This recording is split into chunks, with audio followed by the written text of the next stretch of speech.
Bonjour, on va faire cette deuxième vidéo sur le développement de sites web à partir de rien. Et on va voir aujourd'hui le langage HTML, qui est quand même assez central dans le développement web. Alors, page web ou page HTML? Donc pour rappel, ce qu'on a vu dans la première vidéo, dans le premier cours, c'est qu'une page web, j'avais utilisé ce tableau de Dali là, à la Galatea des sphères. Une page web est composée de plusieurs ressources. C'est ce que j'ai écrit ici, plusieurs ressources. Et le but du jeu, c'est qu'elle soit affichée dans un navigateur web. Donc le but du navigateur web va être de télécharger toutes ces ressources, de les composer, et ce qui va lui permettre d'afficher la page web. Donc parmi ces ressources, on a du code HTML, des feuilles de style, des médias, etc. etc. Alors il faut bien comprendre que la ressource principale, c'est ce que j'ai écrit ici, la ressource principale d'une page web, eh bien c'est son code HTML. C'est pour ça que bien souvent on fait l'amalgame entre page web et page HTML. Moi je préfère préciser qu'une page web est composée de plusieurs ressources et que parmi ces ressources il y a une seule ressource particulière qui est le code HTML. Alors pourquoi c'est particulier ce code HTML? Parce qu'en fait le code HTML va définir la structure de la page web. C'est lui qui va expliquer, si je reprends mon analogie avec les sphères, c'est lui qui va expliquer où vont chacune des sphères, où va chaque bout de texte, chaque image, etc.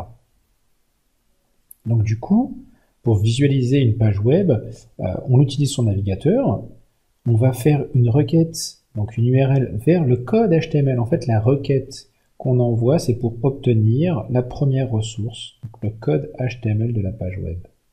Une fois qu'on a obtenu ce code HTML, on va pouvoir l'analyser, on va pouvoir voir s'il n'y a pas d'autres ressources à récupérer, et puis une fois qu'on aura récupéré toutes les ressources, on pourra afficher la page web sur l'écran.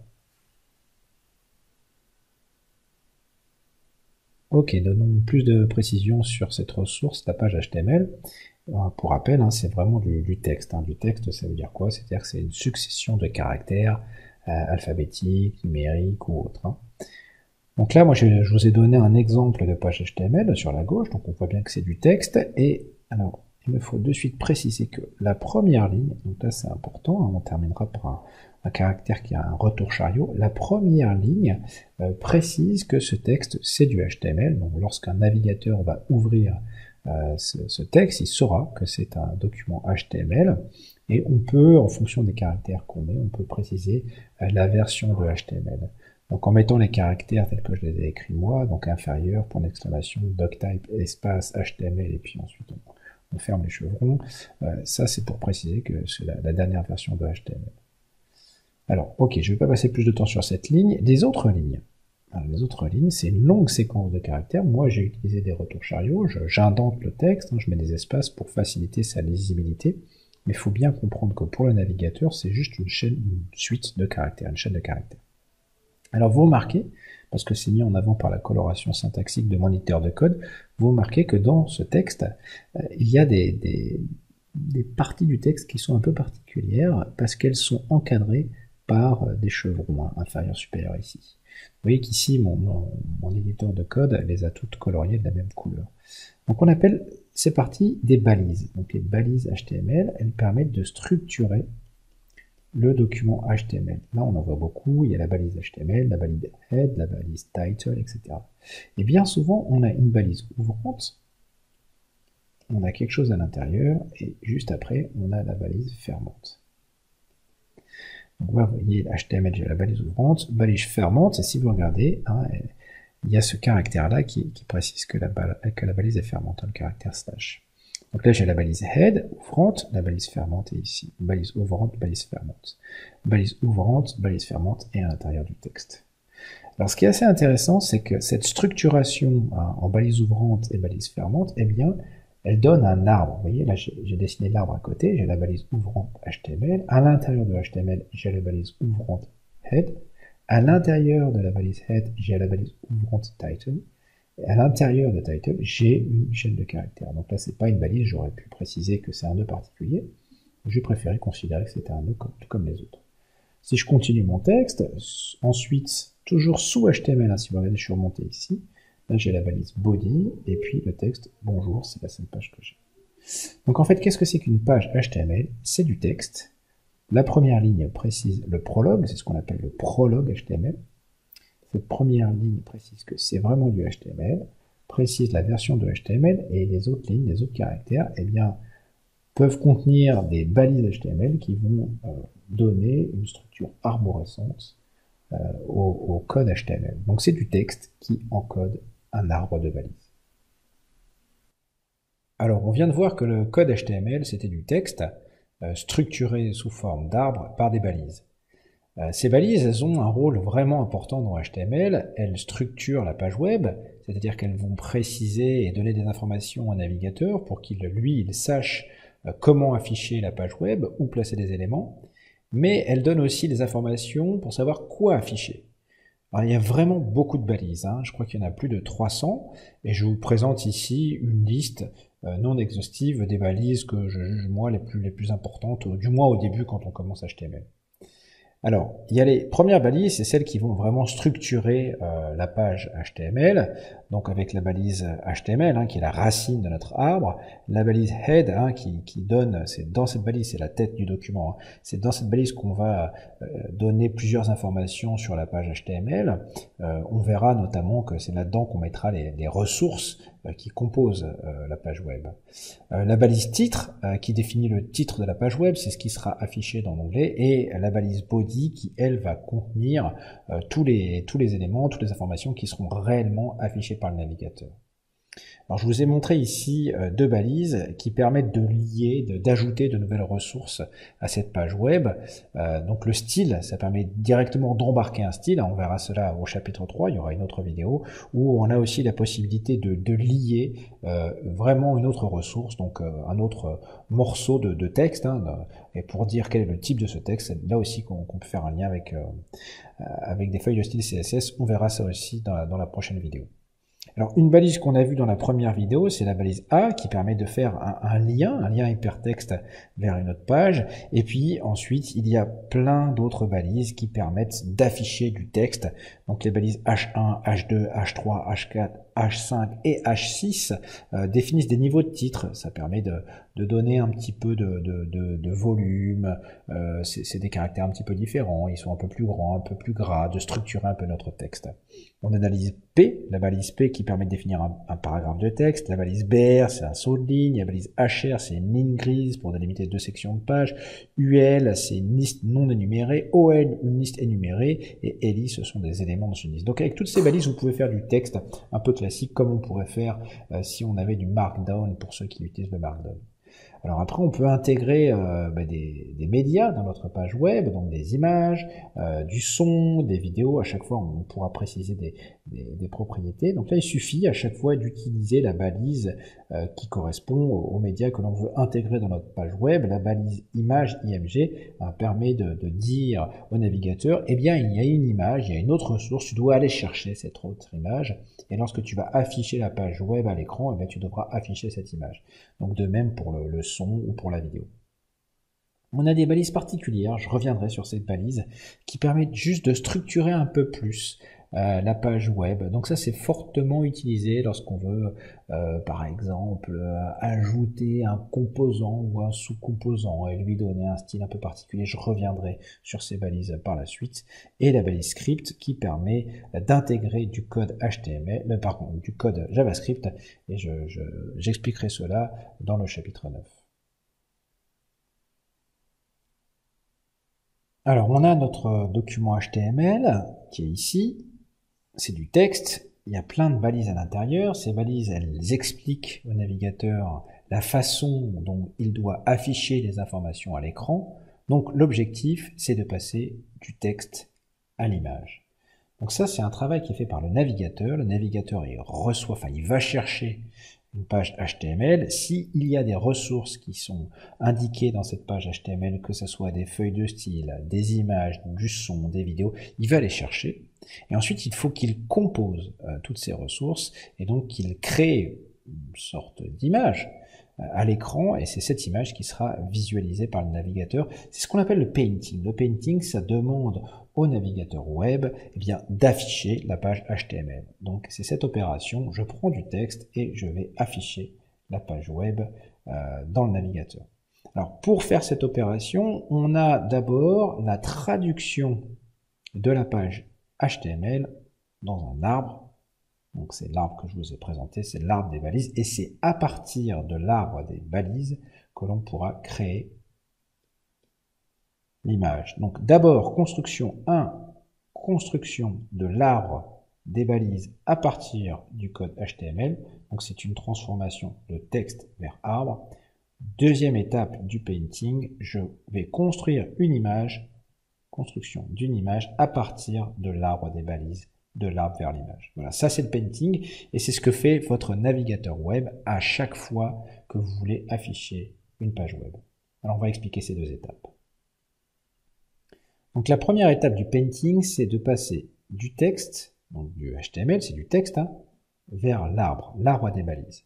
Alors ce qui est important déjà, c'est que on ne va considérer que les balises, la première ligne du prologue, on s'en fiche, et on va pour chaque balise créer un nœud dans l'arbre. Voilà, là j'ai la page HTML, je crée le nœud HTML.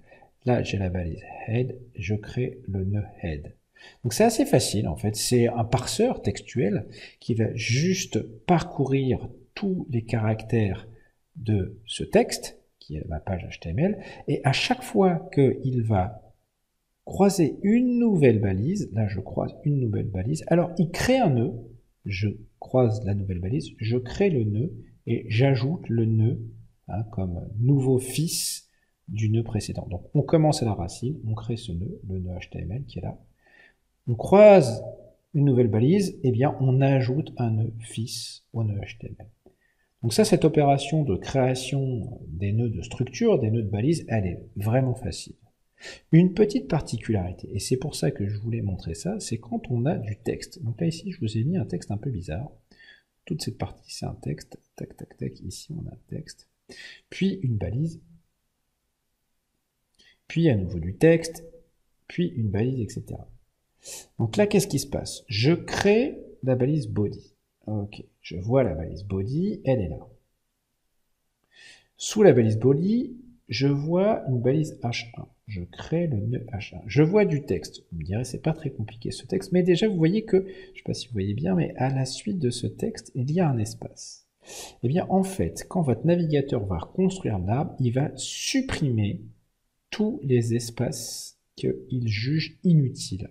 Donc en fait, il juge les espaces inutiles, ceux qui sont devant, ceux qui sont derrière, et voire même si vous appuyez plusieurs fois sur espace ou plusieurs fois sur tabulation, lui, votre navigateur, il va juger que c'est inutile. Donc en fait, le texte, ma page web, si vous regardez dans l'arbre, ne contiendra pas d'espace à la suite du mot web.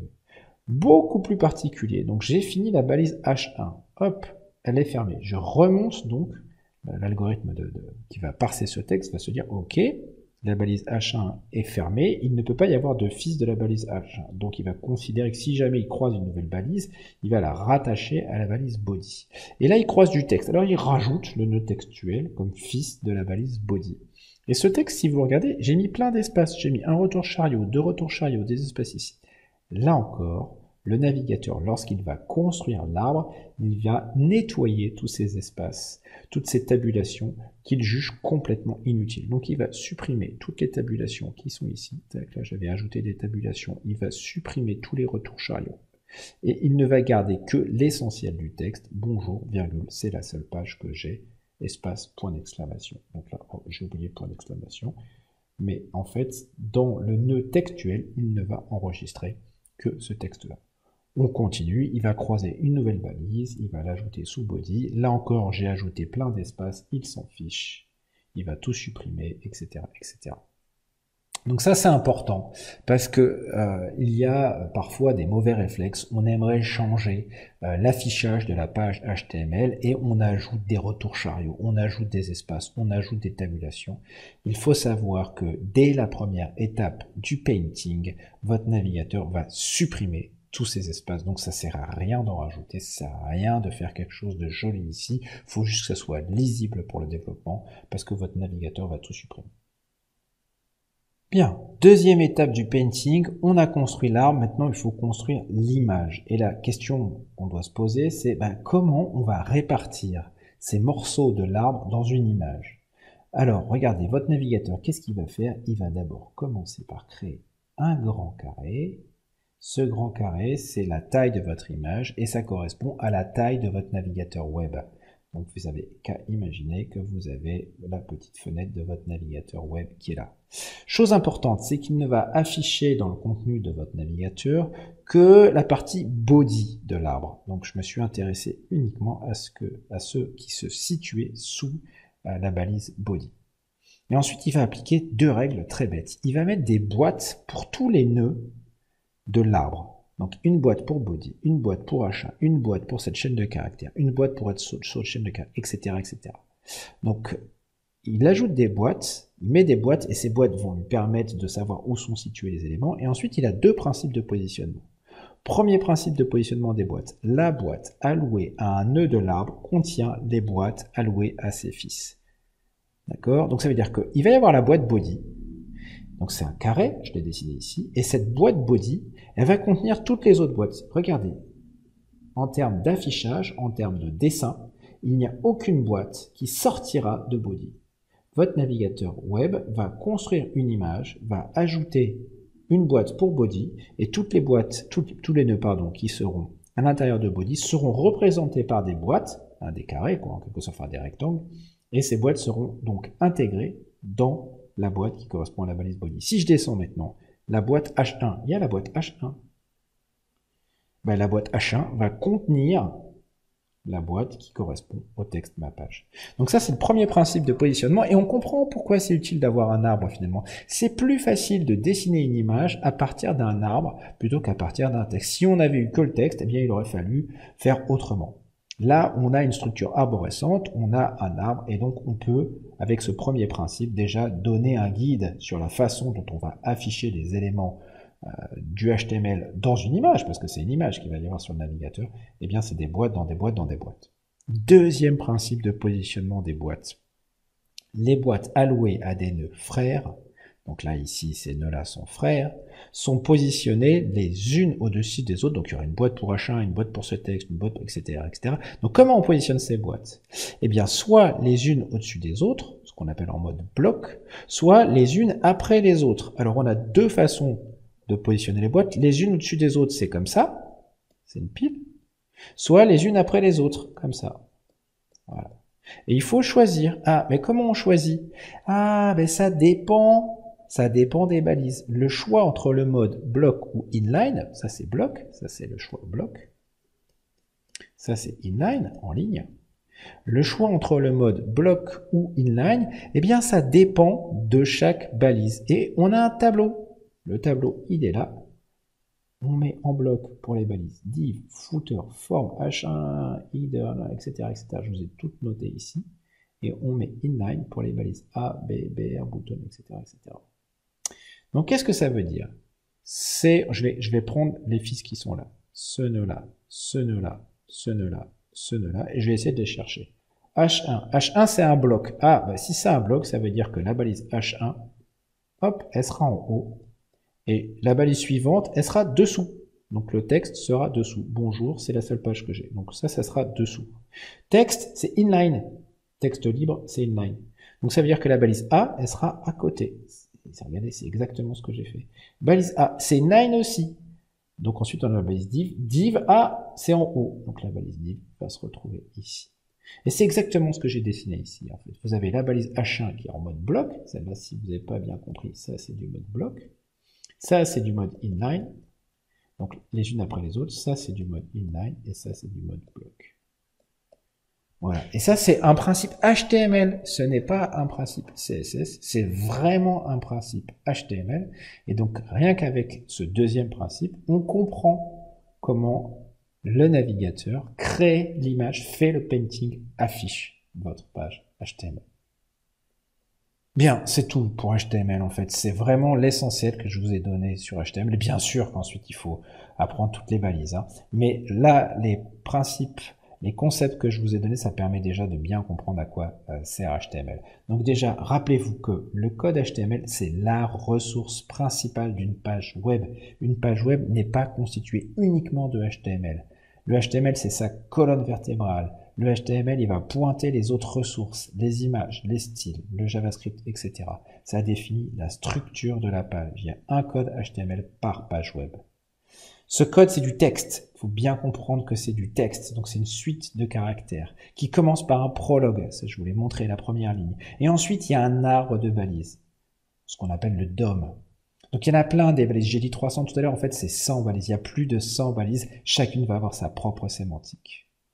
Donc ensuite, il faut comprendre comment se fait l'affichage. Ça se fait en 2 étapes. La première étape, c'est la construction de l'arbre. D'abord, on va construire l'arbre des balises à partir du code HTML. Cette étape, elle va supprimer tous les caractères d'espace, de tabulation et de retour à la ligne qui sont inutiles. Et là, sur définir vraiment ce qui est inutile, c'est les espaces qui sont avant, qui sont après, les doubles espaces, etc., etc.